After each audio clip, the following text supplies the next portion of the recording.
में बदला यह व्यवहार। औरत 1, औरत 2, औरत 3, औरत 4, औरत 5। औरत 1 मणिपुर की बेटी। औरत 2 बंगाल की आर्जिकर महिला डॉक्टर।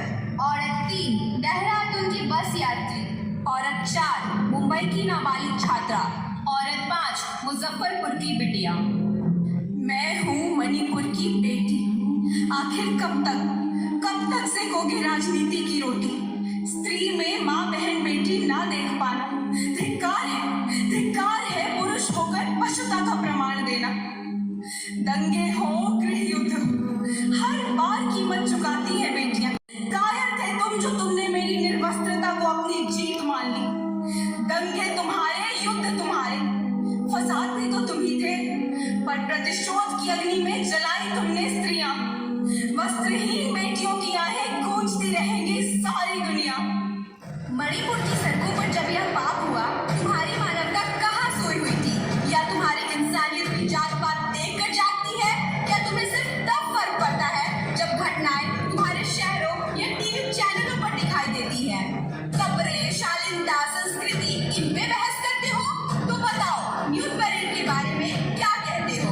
क्या ये तुम्हारे महान संस्कृति का हिस्सा है जिसे बड़े शौक से तुम नजरअंदाज करते हो? डरो उस वक्त से जब वतन की औरतें उठकर तुम्हें उड़ियां करेंगी। डरो उस वक्त से जब वतन की औरतें उठकर तुम्हें उड़ियां करेंगी। सरासर झूठ है तुम में खबर थे। मणिपुर चल रहा था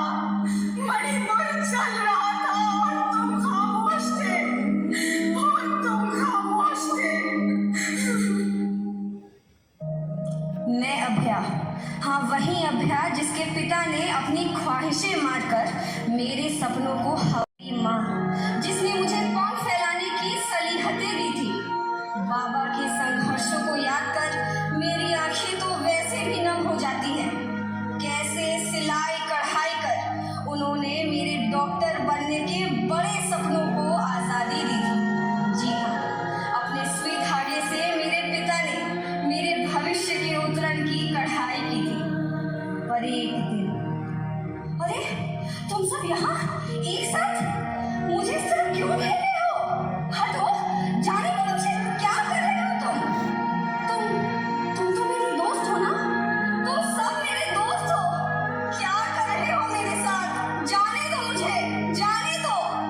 तुम तो खुद एक लड़की हो, फिर मेरे साथ ऐसा कैसे होते देख सकती हो? माँ बचाओ! मैं आपका सपना पूरा करना चाहती थी, जीना चाहती थी मैं, पर अब सब खत्म हो गया। इन दरिंदों ने उस सुंदर उतरण को कुछ इस तरह तार किया कि एक रेशम का धागा तक पहचान में न आया। पर ये तो शिक्षित थी ना? हाँ, ये तो शिक्षित थी। हाँ थी तो, पर इससे क्या ही फर्क पड़ता है। शिक्षित वह में निपुण थी, फिर भी उसका बलात्कार हुआ। उससे कहा गया था अब तुम सशक्त हो, न केवल खुद के लिए बल्कि आने वाली पीढ़ी के लिए भी। आज पीढ़ी तो क्या, उसके रक्त का हर एक कतरा मांग रहा है इंसाफ। क्या यही था उसके सशक्तिकरण का प्रमाण? मैं स्कूल की दहलीज पार ना कर पाई, शिक्षित नहीं थी तो घर के बाहर ना जा पाई। दुनिया देखने की ख्वाहिश थी मगर अधूरी रह गई। शिक्षा पाना ही अगर सशक्तिकरण है तो वह शिक्षित होकर भी इस कुकर्म की भागी क्यों बनी?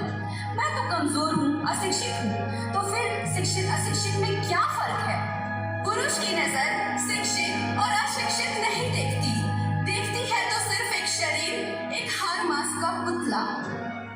मैं मुजफ्फरपुर की दलित बेटी। अभी तक आपने शिक्षित और